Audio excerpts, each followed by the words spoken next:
गांव के एक कोने में वीर नाम का एक चुलबुला और मस्तीखोर बच्चा रहता था। वीर को खेलना बहुत पसंद था, लेकिन उसकी एक बुरी आदत थी। वह अपनी चीजें जहां तहां फेंक देता था। उसकी मम्मी उसे बार बार समझाती थी, वीर अपनी चीजों का ध्यान रखा करो वरना कोई उठा ले जाएगा।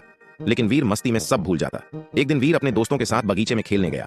धूप बहुत तेज थी, इसलिए वीर ने अपनी पसंदीदा लाल टोपी पहन रखी थी। खेलते खेलते वह इतना मस्त हो गया कि अपनी टोपी वहीं घास पर छोड़ दी और बिना सोचे समझे घर चला गया। उस बगीचे के पास ही एक पेड़ पर एक शरारती बंदर रहता था, जिसे लोगों की नकल करने में बड़ा मजा आता था।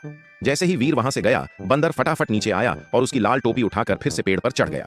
बंदर को टोपी पहनकर बड़ा मजा आ रहा था। वह इधर उधर उछल कूद करने लगा।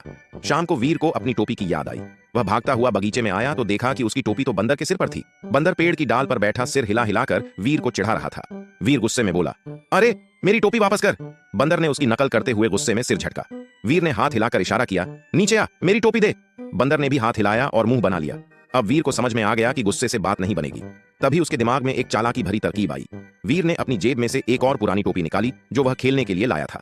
उसने वह टोपी अपने सिर पर पहन ली और फिर जानबूझकर उसे उतारकर जमीन पर फेंक दिया। बंदर ने ध्यान से देखा। उसने वीर की इस अजीब हरकत की नकल की और अपनी सिर पर पहनी टोपी को भी नीचे फेंक दिया। वीर ने झटपट दौड़कर अपनी टोपी उठा ली और खुशी खुशी घर चला गया। उस दिन वीर को समझ आ गया कि मम्मी सही कहती थीं, अपनी चीजों का ध्यान रखना बहुत जरूरी है। इस कहानी से हमें दो बहुत जरूरी बातें सीखने को मिलती हैं। पहली बात यह कि हमें अपनी चीजों का ध्यान रखना चाहिए, क्योंकि जरा सी लापरवाही से हमें परेशानी का सामना करना पड़ सकता है। दूसरी ओर सबसे अहम बात यह कि गुस्से और जल्दबाजी में समस्या का हल निकालने के बजाय अगर हम शांत दिमाग से सोचें तो बड़ी से बड़ी मुश्किल भी आसान हो सकती है, क्योंकि बुद्धिमानी और धैर्य हमेशा गुस्से और झुंझलाहट से बेहतर परिणाम देता है।